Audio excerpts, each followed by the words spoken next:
So not saying anything's coming back. In fact, I've been kind of encouraging everyone to, eyes forward. Let's go forward now. But sometimes things do come back up. We've got a lot of things retrograde. The retrogrades don't actually make things come back up. It's just that sometimes we can think back on what happened, right? We have Judgment, Dark Night of the Soul. This is coming up as the underlying energy. Now, I always say this, Judgment happens in different stages. And looking at the rest of your reading, I think this is about this is not so much going through that Dark Night of the Soul. You've kind of gone through that, I feel, with this, especially with the Eight of Swords there. Because this is looking back, what have I been through? What have I done in that whole cycle? It's the penultimate card. There's only one card left in the cycle after this. That's the World. And that's the completion card. This is, Pluto energy, which is in your sign. And it talks about looking back and thinking, well, what did I do? Taking the lessons from it, but then drawing a line, making that judgment call, saying, I'm done with all of that. I'll take the lessons from this and I'm going to step forward into my future, facing your future without fear. That's where Judgment is. So it may be that that's where you are right now. Now, by doing that, it's kind of strange because we draw a line under the past. We make that judgment call and we go forward. And yet, if you have a look, these people, they're rising up from their graves, right? They're rising up from their graves. And yeah, they get a second chance at life, a brand new life, a second opportunity here. So something that you may have thought was over and done with, like, it can be like a job, your ability to love, a relationship that you thought was on the rocks, that it was over. Now you kind of see there's a second chance here. This is rebirth, transformation, it changes. But I always say, even if it's an existing situation or a situation that comes back round again with Judgment, it is transformed. Always treat it like a new relationship. Always treat it like a brand new thing, even if it's your job and you thought you were going to lose your job. Now that you're back at it, that it hasn't been lost, you get a new life. You're a new you in that job. It is transformed. You are transformed. The phoenix rising up from the ashes, right? It's a big week of transformation for you, Capricorn, with this coming up here. But we have the Eight of Swords coming up at the heart of this reading. And the thing I get with the Eight of Swords, this is where we feel trapped. We feel trapped. We think, well, I can't do that. Or this is that inner saboteur, that little voice that tells us, you can't do this, you're not good enough. It's our fears and our doubts, right? And they make us feel like we're trapped. Sometimes with the Eight of Swords, to get past this, instead of making some massively, huge changes, it can talk about just small changes. Like, she could wriggle out of this. She doesn't have to kind of thrash about or anything if she's afraid to get cut by the swords. She could wriggle a little bit and she'd free those bindings around her, free herself from the bindings around her. But it's almost as if you're trying to talk yourself out. I don't think it's trying is the right word, but there's this, your fears and your doubts are talking you out of, you can't have a second chance at this, or you can't do this. That's what this is saying. You can't do this. I almost get the sense that it's almost as if my good days are in the past, or the most glory I'll ever have has happened, or, as successful as I'll have be, it's happened. That's the energy that I'm getting from this. And with the Six of Cups there coming up as the advice. Now, a word about fears and doubts, and I've been saying this for a few of the signs because it's been coming up. Our fears, as much as they sound, they're a very important defense mechanism. They've helped us survive as a species. Can you imagine, like, our ancestors, when they heard something, if they didn't run, they could have got eaten by a wild animal, or, so it's served us. But it's kind of gone wild, I think, in the modern era, and it kind of stresses us out. So, we feel afraid of things that there's no need to be afraid of them. I always think of fear, or that little voice of fear inside of us. It's like an overbearing, an overprotective parent. That's what that fear is. Like, don't do that. Don't use that toy. Don't bump into this. Don't run, all of those things. And the parent's just trying to keep the child safe. That's all the parent's trying to do. And that's what your fear is trying to do. It comes from that place that feels vulnerable. And it's trying to say, look, don't get hurt. That's why it tells you all those things. It'll tell you anything it needs to tell you so you don't get hurt. But you're not in any danger. That's the thing. That is the thing. You're not actually in any danger. Even for her, even if she freed herself, there's huge gaps in the swords she could walk through. She's not going to get hurt. She doesn't have to get hurt by that. But she doesn't know that because she's blindfolded. And the reason I was saying all that stuff about, good days being in the past, or the recognition being in the past, or we have the Six of Wands coming up. So this, the Six of Wands, it's recognition, it's success. This is it's the card of pride for me, because this person is very proud of what he's done. So he's gotten up on a horse, he has his wand, he has the victory wreath, and he's saying, hey, look at me, look at what I've achieved. I've been on my diplomatic mission, I'm that conquering, returning hero, look at me. And there's a parade for him. But it's the past or the foundation. It kind of feels though, with the Queen of Pentacles coming up in the present, which is where this leads, that I think for some of you, there's not a lot of excitement in your life at the moment. And I don't mean that in a bad way. But, you know, I don't like to stereotype any of the signs. You know, some signs get the reputation of they're crazy and they're like fun all the time. Well, some of them might actually want a bit of normality or peace in their life, right? Whereas other signs, we find different things exciting as people. We honestly do. And this is exciting. Can you imagine being recognized for what you've done, being proud of what you've done? But with the Queen of Pentacles, she's more of the kind of tinker away in the background kind of person. She gets the work done. You know, she makes everything look easy. Doesn't mean it's not hard work. It is hard work, but she does it. She's independent. She's confident. She's reliable. And everything that she amasses, everything that she creates, she does it for her loved ones. You know, she takes care of people. She's very Empress type energy, especially with the way she sits there with all this abundance around her. This is kind of a repeating theme for you guys, because we have Judgment here. And it's almost like the rebirth or the transformation. It's you. It's you that's changed. It's not so much about the practical. It's not so much about everything that you're achieving. And that might be where the sticking point is, you know, because say you want to start your own business because it's what you love to do, but you've got this 9-to-5 job that pays really well. Well, then it's going to be, well, you know, I can't do that.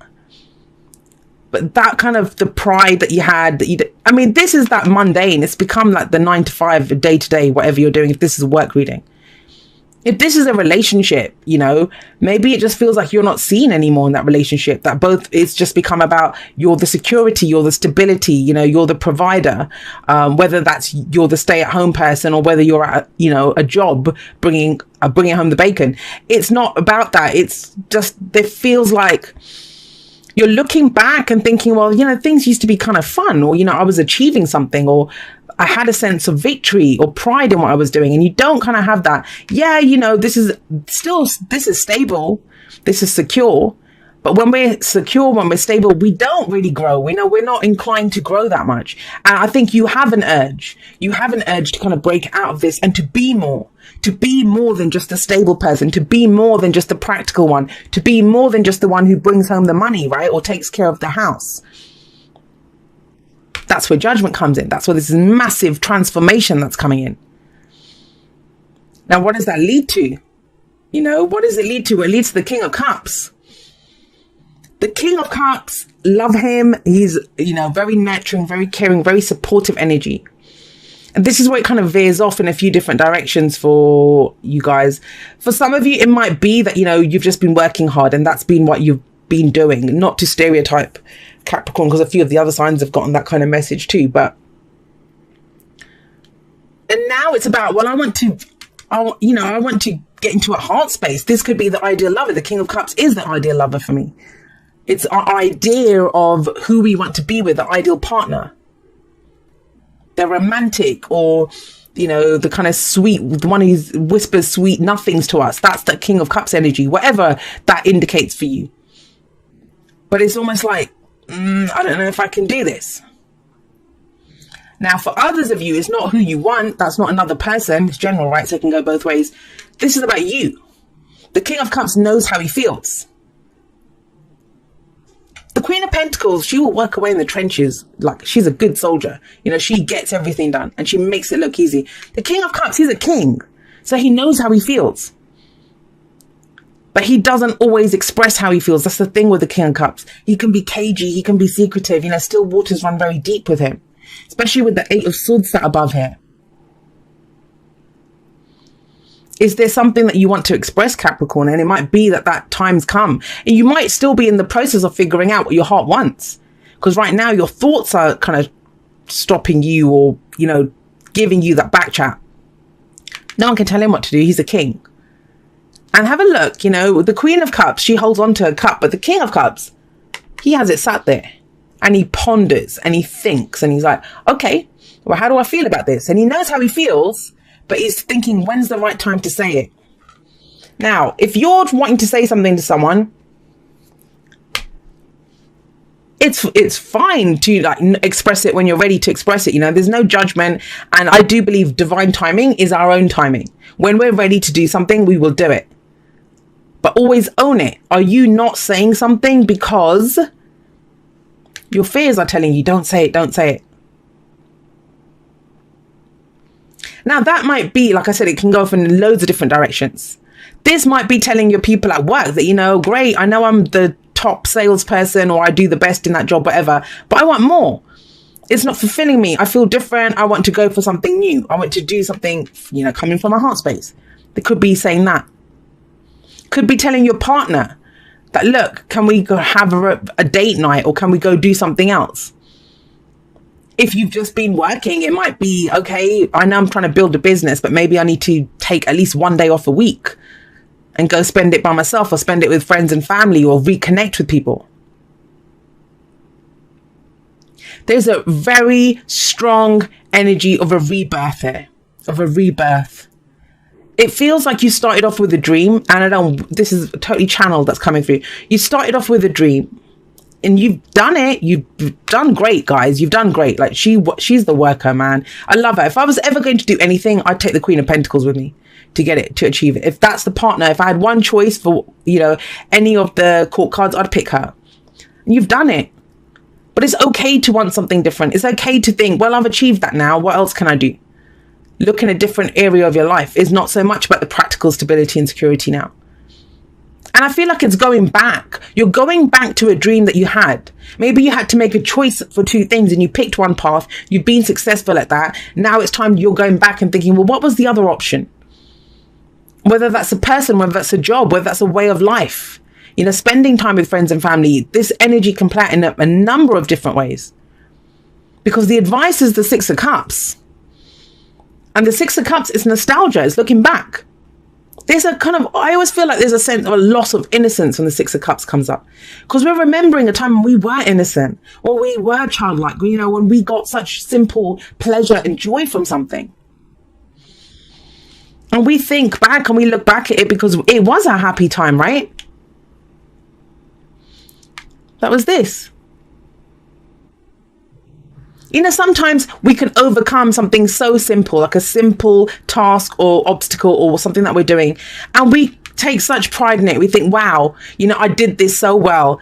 And then other times we could be bloody running a company or, you know, be the CEO of something or just have that immaculate house, that relationship. But it's just, it becomes mundane and run of the mill. And it feels like there's something, like some spice or something that you want here. And you're figuring it out. I mean, think about it. The only thing stopping you right now are your own thoughts, Capricorn. Look at the power of the colors around here and the power that's here. If you feel something, speak it. Now, the Six of Cups does say, don't think that, you know, your best times are in the past, because they're not. Because Judgment says there's a rebirth, second chance here. You can have something. The Six of Cups is telling you, yes, you know, though you had some happy memories, those are amazing memories from the past, you can have it again. Nothing in nature happens just once. If it happened once, why would it not happen again? It's the Six of Cups. In fact, use that past. Use this, whatever this glory was, whatever you were proud of in the past, use it to fuel, as the fuel in your engine now, to move forward and to manifest even happier memories for the future. Because it is possible. It is possible. Love makes a difference. Love can Love can help heal past hurts and provides a sense of security, self-worth, and importance. And see, that's that past thing that's coming up. Judgment, it's about healing the past as well. But how do we do that? Forgiveness. Forgiving ourselves, usually, but sometimes forgiving other people. Now, people don't like to forgive. Every time I talk about judgment and forgiveness, somebody inevitably is going to comment and say, I can forgive myself, but I can't forgive the other person. What we do is when we cannot forgive, and I understand, you know, forgiveness isn't something like click my fingers, I've forgiven. Forgiveness, it takes time. It's where we focus on our own healing, our own nurturing, right? Where we're not trapped by our fears and doubts. And then we can release ourselves. We can release ourselves from that past. Even if the past was difficult, the Six of Cups is we put our rose tinted glasses on a little bit. It doesn't hurt us as much as it did. Ultimately, it is about freeing yourself so you can be reborn, you can be transformed. But so I'm getting that with this. This is both looking back, kind of past energy. For a lot of you, it might be that you're trying to heal that so you can move forward. So you can go for what your heart wants now. You know, you've done the kind of work here. She's the worker, right? You've done the work. You've got serendipity. This is opportunities, good luck, fate, fortune. You know, the opportunities that come up, we take them, we run with them, we use them. We can have all the opportunities in the world and they don't mean anything if we don't make any use of them. So this can be a stroke of luck. You know, that 4-leaf clover there. Did something happen that's causing you to think back? Because there's that kind of, especially with this card, an implication there. That maybe you found something new that you want to go for, something that calls to your heart. Or maybe you don't even want anything right now. You're kind of at this place and you're thinking, this is a bit boring. So you're looking back at old dreams that you might have had. All right, let's get you a postcard from Spirit. It says, dearest you have a unique purpose and destiny that only you can fulfill. But first, you need to know that destiny isn't a destination. You don't arrive at some special place where, poof, you're perfect and happy all the time. It's about establishing and firming up a commitment to a certain experience, whatever form that takes. Your soul knows what you need to experience. Your destiny is to be present to all of life's adventures, to discover your talents and full potential through allowing inspiration to lead you, and to risk standing apart from the crowd to listen to your soul. You are special as much as you are also paradoxically one with the world, individual yet part of a great whole. Both truths have led you to this moment where we are saying you are on the right track, even if your ego self doesn't see that. Listen to your soul, check in with spirit, keep going. Spirit loves you, life loves you, we love you. And that is kind of, I see that with the King of Cups, just looking at how you feel. Because sometimes the Pentacles court cards, the King, Queen of Pentacles, they'll see the value of stuff, but at a very practical level. And, you know, sometimes, I don't know, somebody might give me a really expensive gift or something. And if it's kind of ugly or I don't like it, I mean, say someone gave me a sports car, I don't drive. It wouldn't mean anything to me. And in fact, it would be, doesn't this person know me? How do they not know I don't drive? Why are they giving me a Ferrari or something? So, you know, that's sometimes the value is more than the physical, the practical.